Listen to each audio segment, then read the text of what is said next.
runaway train, plunging down a bottomless pit with no way to stop. It's not just the fall that's terrifying, it's the unknown waiting at the bottom. That's exactly where we found ourselves, fighting to survive in a challenge that would make even the bravest thrill-seekers question their sanity. It began slowly, the train chugging along rhythmically like windshield wipers slapping time on a rainy day. A peaceful locomotive, but then everything changed. It transformed into a runaway train. The train plummeted into the pit, the ground shaking violently as the tracks buckled and sparks flew. Metal screeched, and the world outside the windows became a blur of dark rock and glowing minerals. Inside, chaos erupted. Seats tore from their hinges and debris flew in every direction. Chris was flung against the door, screaming as the train tilted, riding the edge of the abyss like a roller coaster about to jump the tracks. Flames burst from the engine, lighting up the swirling darkness ahead. The ground rushed toward us as the train whipped around sharp turns, wheels squeaking as if they might tear off at any second. My heart pounded in my chest. There was no way out of this. We were in freefall, crashing into the unknown at breakneck speed. As we descended deeper into the pit, it was impossible not to think about Jules Verne's journey to the center of the Earth. In the book, Professor Leidenbrock and his crew embark on a dangerous expedition into an Icelandic volcano, facing underground oceans, prehistoric creatures, and mysterious landscapes along the way. Looking out at the glowing rock formations and eerie tunnels, it felt like we were reliving those pages. But this wasn't fiction anymore. We were living it. The strange carvings on the walls, the sudden drops, and the unearthly sounds echoing from below. It was as if Verne's wildest imaginings had come to life. And if we weren't careful, we might end up just like his explorers, trapped forever beneath the earth. Mr. Beast smirked, trying to lighten the mood. I mean, if this turns into Journey to the Center of the Earth, does that make me the new Professor Leidenbrock, or am I more of a Chris Pratt in Jurassic World guy? He glanced around at us, raising an eyebrow. Either way, I better get my own action figure out of this. That was 2 weeks ago. With the excitement buzzing in the air, Mr. Beast gathered his crew for an impromptu meeting in the warehouse, a huge grin plastered across his face. All right, team, listen up, he called out, clapping his hands to get their attention. We're going to take this challenge to a whole new level. I'm talking about a $1 million prize for the last person standing after we crash a train into a bottomless pit. The crew erupted in a mix of cheers and gasps, their eyes wide with disbelief. This is not just about the money, it's about making history, about giving our fans the wildest ride they've ever seen. He paced back and forth, his enthusiasm infectious. So who's in? Who's ready to risk it all for $1 million and the title of Ultimate Challenger? The room buzzed with energy as hands shot up, everyone eager to prove themselves, their hearts racing at the thought of the chaos that lay ahead. The day started as most of our crazy challenges do, Mr. Beast brainstorming new ideas to outdo the last one. Mr. Beast, we need to top that last train crash. That little pit we went into was fun, but come on, people want more. They want bigger, deeper, scarier. Chris leaned back in his chair. Chris, dude, we barely scraped past the last crash. That pit was like 500 feet deep, but you're talking about a bottomless pit? Really? Mr. Beast didn't miss a beat, grinning as he showed us his phone. Mr. Beast? Exactly. And I found one. It's an abandoned mine shaft out in the mountains. Some say it's bottomless. Others say it might even lead straight to the center of the earth. Some insane ones have even suggested we may end up in China. Well, that saves me some cash buying the crew air tickets to China to do a Chinese challenge. We could just take a train there. Chandler laughed nervously. Chandler, wait, like Journey to the Center of the Earth? Isn't that fiction? But Mr. Beast was serious. Mr. Beast. Not this time.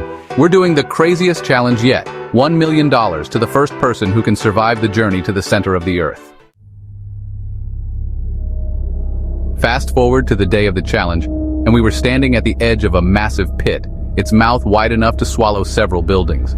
Looking down, all you could see was darkness, a swirling void that seemed to go on forever. It was mid-afternoon, but the air was heavy and thick clouds swirled above, casting an eerie gloom over the landscape. We loaded into the old, rusty train that Mr. Beast had somehow convinced a team of crazy engineers to restore, and soon, we were ready to begin the ride of our lives.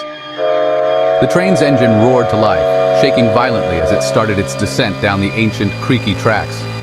At first, everything felt under control, even exciting. The rails clattered beneath us, and Mr. Beast shouted above the noise. We're about to do something no one has ever done! This is going to be the best video of all time! But not even 1 hour into the ride, things started going wrong. The air inside the train grew colder, the lights flickered, and then the first jolt hit. The train tilted forward sharply, and before anyone could react, we were falling, plunging into the abyss below. The walls of the pit whizzed past, a blur of rock and strange mineral formations, and the only thing louder than the train's screeching was our own screams. Chris was thrown against the window, his eyes wide with terror. Dude, we're falling. Mr. Beast gripped the seat in front of him, laughing nervously. No shit, Sherlock. Mr. Stating the obvious. This is part of the plan. We've got this. But deep down, we all knew, the plan had gone off the rails, literally. As the train hurtled deeper, the lights began to flicker more violently. That's when we saw the first dark figure. A shadow darted past the window, a pale face with hollow eyes that vanished before we could get a good look. Chris yelped. Did you see that? But before anyone could respond, the train crashed into a sharp turn, and we were thrown sideways, barely holding on as sparks flew from the wheels.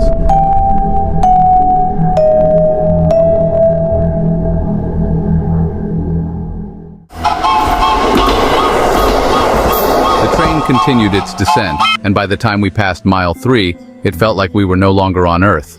The walls of the pit shimmered with strange mineral deposits that glowed faintly, casting an eerie light inside the train. We were passing through a landscape that looked straight out of Jules Verne's journey to the center of the Earth.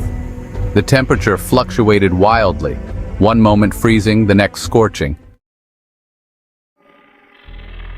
Then came another jolt, and the air turned thick with mist, making it impossible to see. Just as we were starting to regain our composure, something slammed against the side of the train, a loud bang that made all of us jump. Through the foggy window, we saw a pale hand slap against the glass before disappearing into the darkness. What the hell was that? Carl muttered, his voice shaky. The lights flickered again, and for a few terrifying seconds, everything went pitch black. The train groaned under its own weight, as if something outside was holding it, pulling it down deeper into the earth. The eerie hum that had been faint before now grew louder, reverberating through the metal frame of the train. It was as if the pit itself was alive, breathing, watching us as we descended.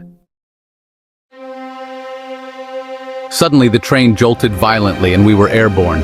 Time slowed. The train spun through the air, metal scraping against the rock walls. Chris screamed as the front of the train burst into flames, sending sparks flying. We smashed into the side of the pit and came to a stop, teetering on the edge of a massive drop. That's when things got really weird. As we stumbled out of the wreckage, the ground trembled beneath us. The walls of the pit weren't just rock anymore. They were slick with something almost organic, covered in strange carvings that looked disturbingly intentional. Guys, this looks like some kind of ancient writing. How would you know? You have a degree in ancient handwriting? It's probably just old minor graffiti or something. We're fine. Let's keep going. But as we ventured deeper, strange things kept happening. Shadows flitted in the corners of our vision. The air grew colder, and the humming sound now felt more like a heartbeat, slow and rhythmic, pulsing through the ground beneath us. We need to turn back now. Are you kidding? We're this close to the center of the Earth. We can't stop now. We're going to make history. We finally reached what we thought was the bottom of the pit. The tunnel opened into a massive cavern, something out of Journey to the Center of the Earth. The walls glowed faintly, casting an eerie light on the enormous door standing at the center of the cavern. It was covered in strange ancient symbols, and there was no doubt in our minds that this door was not man-made. This is incredible. An entire city, hidden beneath the Earth. It looks like no one has been here for centuries. But why would they build a city down here? We wandered through the deserted streets, marveling at the ancient architecture. The air was thick with mystery, and every corner seemed to whisper secrets of a long-lost civilization. The ground beneath our feet began to tremble, and before we knew it, we were being dragged toward the vortex. We fought against it, but the pull was too strong. One by one, we were sucked into the vortex, spiraling through the air, spinning faster and faster until everything became a blur. My heart pounded as the world around us dissolved into darkness, and for a moment it felt like we were falling again. only this time there was no end in sight. Then, just as suddenly as it began, everything stopped. We found ourselves standing in the middle of an enormous chamber, but it wasn't empty. The walls were lined with massive, grotesque statues, ancient, otherworldly creatures with eyes that seemed to follow our every move. In the center of the chamber stood a massive throne, and sitting on it was something alive.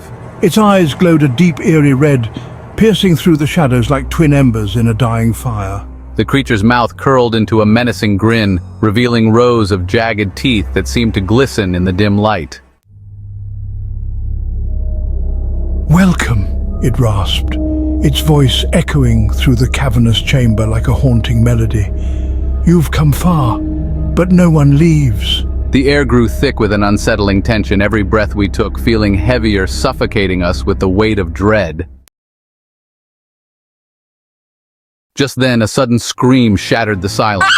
Chris, his face pale as he pointed into the darkness behind us. What was that? Panic surged through the group as we turned, eyes darting around, searching the shadows for whatever horrors lurked just beyond our sight. The heartbeat of the chamber quickened, reverberating like a warning, while the creature's laughter echoed menacingly, vibrating through the stone walls. Jimmy glanced back at us, trying to mask his own fear with a forced grin, but his eyes betrayed him, wide and shimmering with anxiety. Hey, if we don't make it back, at least we'll have produced the best video of all time, right? His voice was shaky, the classic Mr. Beast humor hanging in the air like a fragile thread. Besides, this is what the viewers signed up for. But even as he spoke, the tension in the chamber thickened, and an unsettling sense of foreboding loomed over us like a storm cloud, leaving us to wonder, what fate awaited us in this twisted underworld? Would we be the first to escape its grasp, or would we become yet another lost story echoing in the darkness? If you want to know what happens next, let me know in the comments and I will make a sequel. Hit that subscribe button if you think you're brave enough to see how we make it out, or if we make it out at all. Click the playlist in the top left corner. You might just be the first to find out what happens when you journey to the center of the earth.